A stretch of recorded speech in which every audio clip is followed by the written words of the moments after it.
Yo, what's up, guys? 65Locs here. Scale Riders Podcast, episode 234. Currently driving right now. Headed to Whittier Boulevard. So decided to record an episode. It's been a while, and there's been a build that's been completed, and there's also a couple more that are in progress that I wanted to get into in this episode. So for those that follow me on Instagram at 65Locs_ or at Scale Riders, you've seen some posts in there with progress pics of the build. Also, if you are subscribed to us on YouTube, just recently I posted a YouTube video as well with the latest model car that I completed. Before that, there was a couple of live streams where I went live and I talked about the car.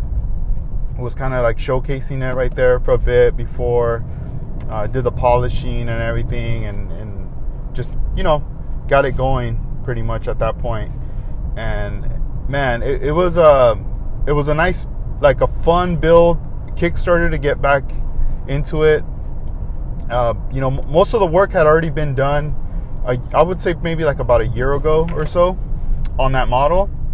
And I was like, I had everything tucked away. Previous episodes I talked about, dismantling the bench, being a little bit more mobile, getting my toolbox, got all that set up, squared away. And, knowing that these limitations are set as far as, having the table and everything, arm's reach, tools, all that, knowing that all that stuff's kind of like, I got to set up, tear down. But since I made it a little bit more easier with this toolbox, which I'll do like a future video on that. I do want to showcase it, how I have it set up. I was able to really concentrate with the limited time that I have in order to work on this model and get it done, So all those things were like my motivation. And, a year ago, I had this Aoshima kit, Nissan. It gave you two options. You could either build it as a Cedric or a Gloria. And I decided, based on the grill, the lights, headlights, tail lights, I was going to go lean more towards the Gloria side. So I picked out all those parts. I set them apart. I started working on the car. Back then I had already had the car like primered up. It was already within its stance, just the stock stance, nothing crazy. The cool thing about it is even the stock stance is really low. Body kit was already applied. I had to mold and glue styrene in some areas to shape it to the body, because that kit there, it's a little tricky. Some of the wide body parts, once it gets on the side, if it's perfect, once you start getting to the front side towards next to the hood, the bonnet, you'll start to see that there's somewhat of a step right there where it's almost like it's just hugging those front fenders, and you can either just have to cut, or what I did was I basically put a piece of styrene, an angled styrene, more like a triangle shape, where I was able to fill in that step right there. And I used the Tamiya cement, the fast drying, the liquid one, the one with the green cap. Touched it up really lightly, and it just fit in nice. Sanded it, and I just went ahead and primered it. So that was a cool thing using that Tamiya glue, was because if I would have used the CA glue, it's too thick, and I would have been just opening up a can of worms right there, putting in more work, unnecessary work that would have been needed, right? And we're trying to save time here. We're trying to progress. We're trying to move forward.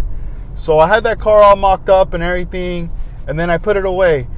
At that time, I started dabbling into other projects and whatnot, just to keep the curiosity and the artistry kind of going there, And eventually, that model was put back in a box, and it was just kind of tucked away. Once in a while I'll pull it out, but I'll still always put it back. And, you know, with all this time passing and just getting that itch again, and those little limitations and time of opportunity, I was like, all right, it's time to bust this car out. So I went ahead and pulled it out. I started to already decide like what color paint I was going to go with. And from there, my choice was House of Color Orion Silver Max. And the Silver Max, it's just really a rich, bright color that was going to be the base of the foundation of this paint job, followed by a candy teal green by House of Color. And I just went a lot darker on the color. Instead of going really soft and light, I decided to go really dark. And from doing so, you know, when I cleared it and I put it under the sun, you could just see all those little metallic, like little, I don't even know if they're even called flakes, but they're just, because it's not, I didn't use any metal flake, you know, it's just the small little metallics that are just bouncing out that transparency of the candy, you know, making the color look very rich right there. And House of Color Show Clear, I ended up doing a coat of clear, letting that all gas out and all, wet sanding the whole body just to get it nice and smooth with God hand sanding pads. And from there, we just started to proceed to get it ready for the next phase of final coat of clear, a flow coat with a little bit of extra reducer. Once we got that applied, you know, we let that chill out, and then it was just time to bring it in and polish the model right there with Meguiar's. It's like a three, I don't know, like it's a system using 3 different compounds or like bottles, you know. You got the Scratch X, the compound, and then the polish right there. So I went ahead and did all that right there. The interior, I ended up painting it with Tamiya Aircraft Tan. It's a rattle can. I do carry those on the site, and I remember seeing model builders from Japan using that for their interiors, and that was part of an influence right there that I was like, I want to use this. I never used the Aircraft Tan. Let me go ahead and do it. I showed it to one of my friends of mine, and he was just really liking it. He was calling it like a peanut butter, like tan look, especially for that color that I was using on the car. It just made a nice fit for it. And you know, from there we started to proceed with the assembly. You know, some touch-ups here and there, and then as far as like the chrome trim, I ended up using the Hasegawa mirror finish. So the mirror finish, you know, when people see this packaging, some people know about it, a lot of people don't. This is a product that was introduced to me by Armando Flores and Jeffries, and you know they were nice enough to share the info there for me, and also, you know, for others to learn of this product. I mean, they had been using this for years, and this is like next level to bare metal foil. You know, both products are great products. They work in their own way. It just depends of what you're doing and what you want. You know, if you're trying to go for like a show car or showpiece, let's just say, for example, you're creating this like amazing lowrider, and you're thinking of like, you know, the history of people that have gotten like lowrider of the year, and or even like a lifestyle cars that are just like on that next level. You know, I would highly recommend the Hasegawa mirror finish. If you're doing a show car, definitely go for that. If you're doing even a custom car, and you're thinking of, let's say, the Grand National Roadster show, like shows that are on those higher tier levels, and you're doing a show car, definitely use the mirror finish. Use that. Okay, let's say, for example, now you're not trying to go for that. You're trying to do like a daily driver. Maybe you're trying to do like a car that, like a patina, or just, you know, like I said, like a daily driver, regular car. Go for the bare metal foil. Go for that. they each have their differences as far as the sheen of the look of the car, right? They have different feels. They both work great. Both work great. And that's the cool thing, is having the options. If right now on your bench you only have, let's say, just bare metal foil, in the future I would recommend to get mirror finish and have that on standby on your bench. Vice versa, if you only mess with mirror finish and you don't even touch bare metal foil, it wouldn't hurt to have a sheet, and to use it once in a while for detailing and stuff. They both work great. You'll hear opinions from people like, oh, I don't use that stuff sucks, this and that, and I'm referring to the bare metal foil. Everybody has different experiences, and it's up to you. It's until you use it and you see what's up. If it didn't work out for that person, it doesn't mean it's not going to work out for you. It might work out for you. You just don't know. I like listening to opinions. I like listening to what people got to say, whether it's good or bad. But I also like to get a feel for it myself. People could tell me, oh man, this movie sucked. Oh man, this movie was great. And that's cool. I'm all open ears. But it's still not going to motivate me to not watch it. I'm still going to be curious. Like, oh, well, I do want to see it for myself. I want to see what it's going to be about. And we go from there. And with the mirror finish, one thing I will express is that I highly recommend that if you're going to use that and you're going to cut some shapes out, some thin strips, please use a brand new blade with your hobby knife. Brand new blade. Don't use a blade you've been using for a minute or whatever, because when you cut the edge, when you set that ruler down and you're cutting that edge, you're gonna harm it. It's not gonna cut clean and smooth. It's gonna look really nasty. Don't do it. Use a brand new blade. If you have 2 hobby knives, and if you're going to be doing a lot of mirror finish or even bare metal foil, have a designated knife just for that, and that's it. Have the other hobby knife to be for your plastic model needs, cleaning that excess amount of plastic and whatnot, right? Have separate ones, mark them down, maybe use knives that have different color handles, so this way you know what's going on. At this point, I use about currently 2 hobby knives, but I have more than that. I like to switch it up, use different blades and things like that, just to see what's gonna get the job done. And with one, I just can't settle with one. I'm not gonna be satisfied with one. Feels good to have a couple options right there. So I started to eyeball the size of the trim, and it's not that hard. I mean, it comes with experience, but it's really not that hard. You just have to trust yourself, your eye. You have to look at the trim and kind of see how wide is it. Is this like a 0.2, 0.3 width? And then stare at the trim for a while.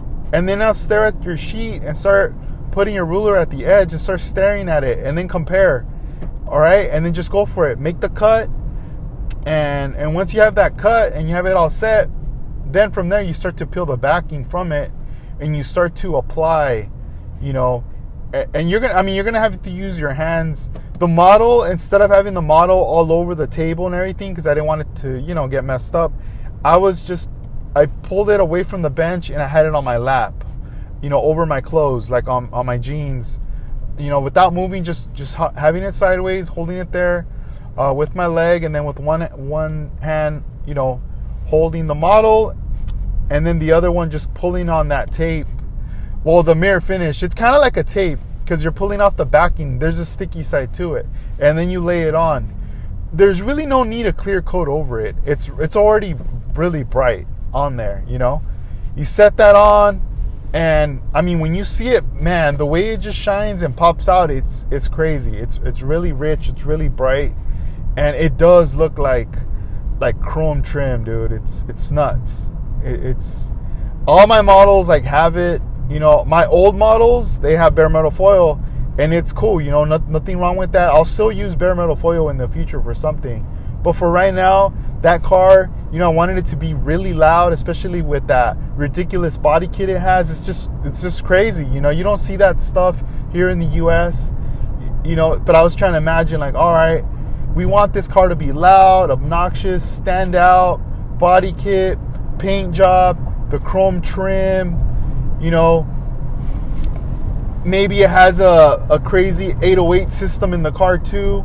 You know, I mean, we're not going to see that or hear it, but this is all in my imagination of what I'm picturing this car. You know, maybe it's doing burnouts, maybe it's just causing a lot of havoc in the streets, you know, or maybe it's a really like nice, elegant, kind of classy car, you know. It could go in many directions with this build right here. So the car started to come together. The rear had this huge rear tail light, right? And it was just clear, like a clear white. And one thing that was like, ooh, perfect opportunity right here to now use another product from Hasegawa, another finish. This is a clear red finish. I put the piece right up on top of it just to eyeball it and measure as to, like, you know, how much of material do I need. Made the cut, peeled the back. I started to apply it to the model. You know, when you peel the backing, there's the sticky side that's gonna go onto the piece, and you could always take it off too in case if like you kind of mess up.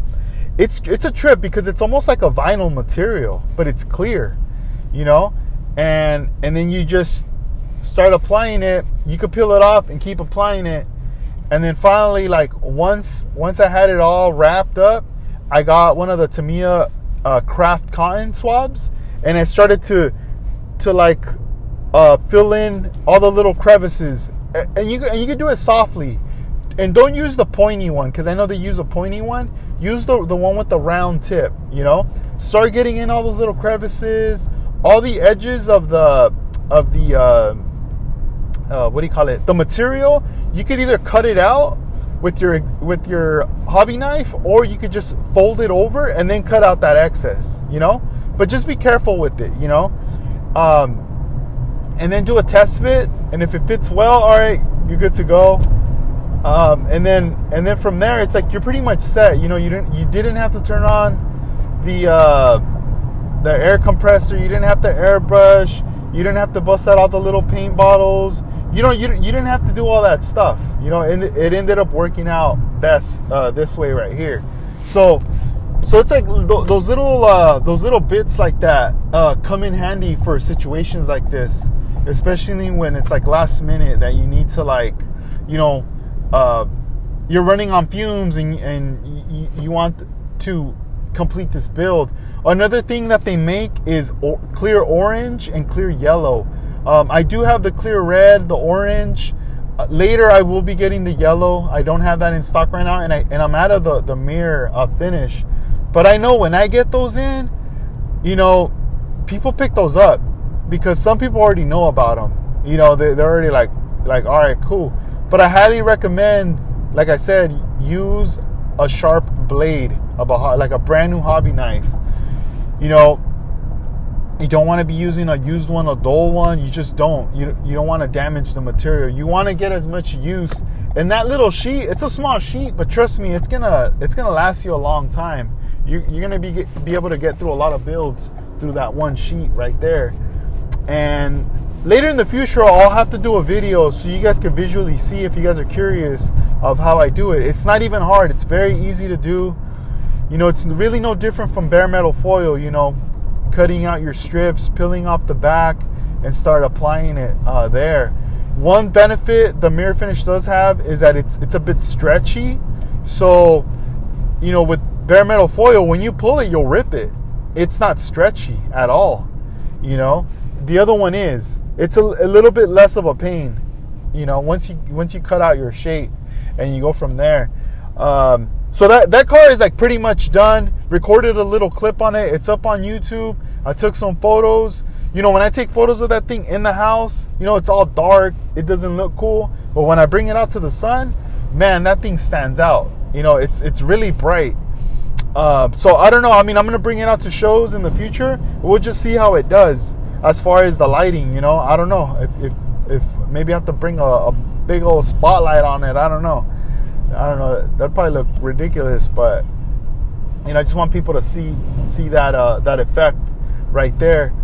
So while that car was in the works of being completed and everything, I started to go back to the archives, and I pulled out my AE86 Pandem kit that I keep talking about all the time, and I finally clear coated the car with its first coat of clear, and the car is painted in Pavo Purple House of Color paint, metallic as well, and then I ended up hitting it with the clear, with the show clear.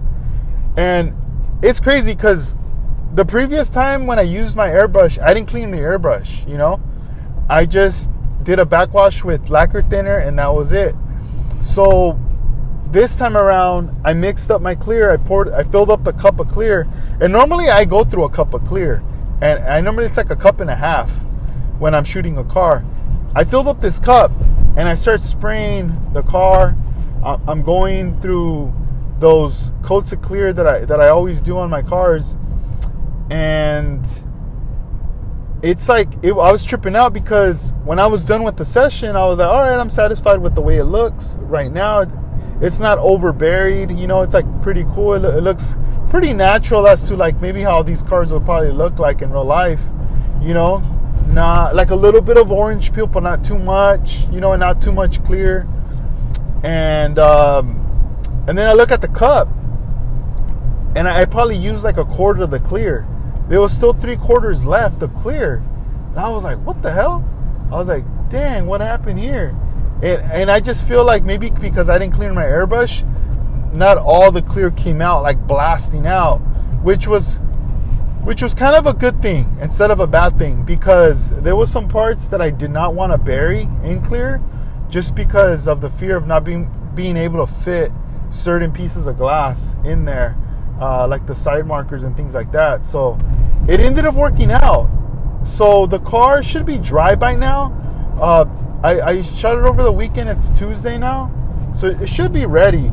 It's just I won't be able to do anything today, at all. I'm pretty busy, so maybe tomorrow I'll bust it out.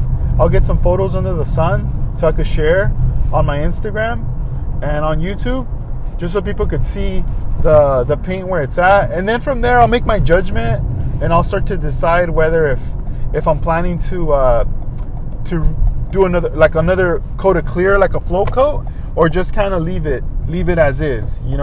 I really don't know right now as to what I'm gonna do. It's still up in the air right there, but that's kind of where I'm at. But I'm happy though with it, like where it's at.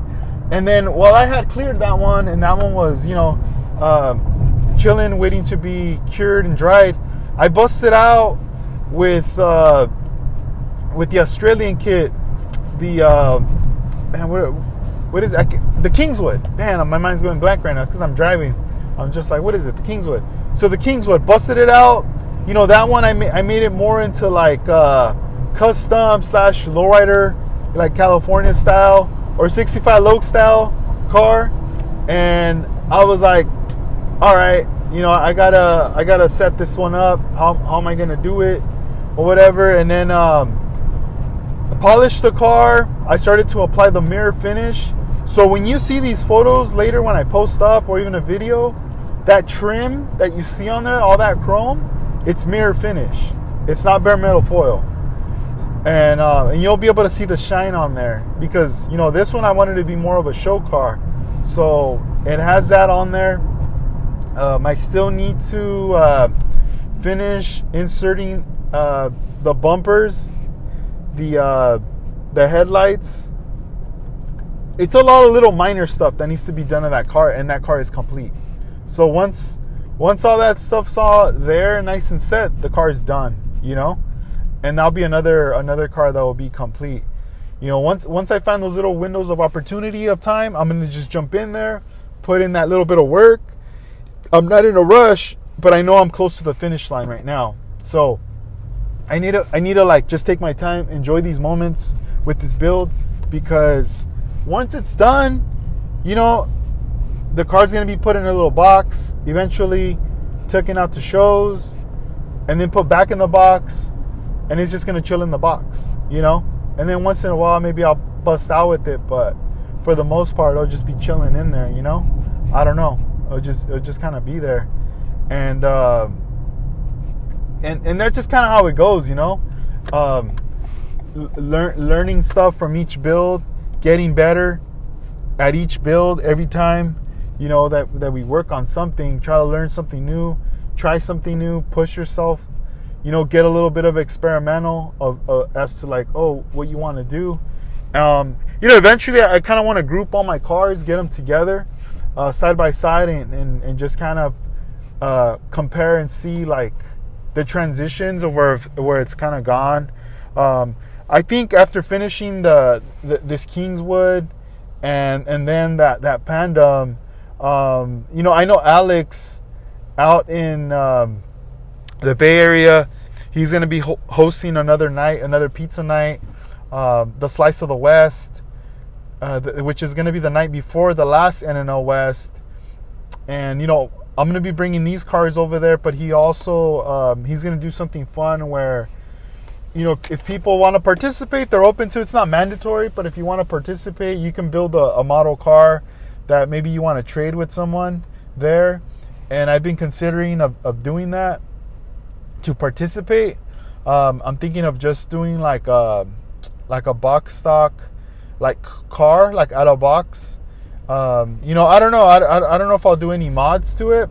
I kind of want to dedicate the timing more into the paint job. I want to, first I need to pick out which car, and then I need to start to brainstorm ideas as to what I want to do with this car when it comes to the paint jobs, to just do something, participate, let that be more of the showcase piece for this, and kind of just go from there, So we'll see what's up, but I have to make that decision soon, I'm recording this right now, so I'm hoping to publish the episode tonight, or no later than tomorrow. So this way you guys can check this out, and maybe by the time you guys come across this episode, I've already posted my decision as to like what car. But I definitely want to pick out a car. I do want to participate in that, in what Alex is doing. It's it should be a fun thing, and kind of just go from there. It's kind of trippy. That's going to be the last show. But aside from that, a Dedicated magazine also, they just finished up their pre-orders for their mag recently. Maybe like, I think it's been like a couple weeks now. They were holding pre-orders for their magazine. And, I believe even later, if you didn't jump on the pre-order, if you're late on it, you'll still be able to have an opportunity to get the magazine through MagCloud. I'm sure you'll be able to get it through their print on demand. So you could even order as many copies as you want of that magazine there. And they're also hosting their show that's coming up. Later, I'll do a future episode where I just want to, talk about detailing, outlining that show right there that's coming up. That'll be taking place in Texas as well, in Denton, Texas. And that should be a fun show. I mean, it's gonna be huge, like a lowrider show. So like for those of you that love to build lowriders, that should be a good show to showcase your cars, or even send cars. If you can't make it, maybe you have a friend out in Texas that can, you can leave in charge of and bring one of your cars on there. I think that'd be pretty cool. And I think later in the future, I'm gonna. That's one thing I want to do. I've been kind of itching to do a lowrider. It's been a long time that I have not done a lowrider car right there, and I just got to see. I still have some cars in the archives that I have not touched. They're there. I just got to see, like, all right, like which car do I want to go towards? But that'll be later.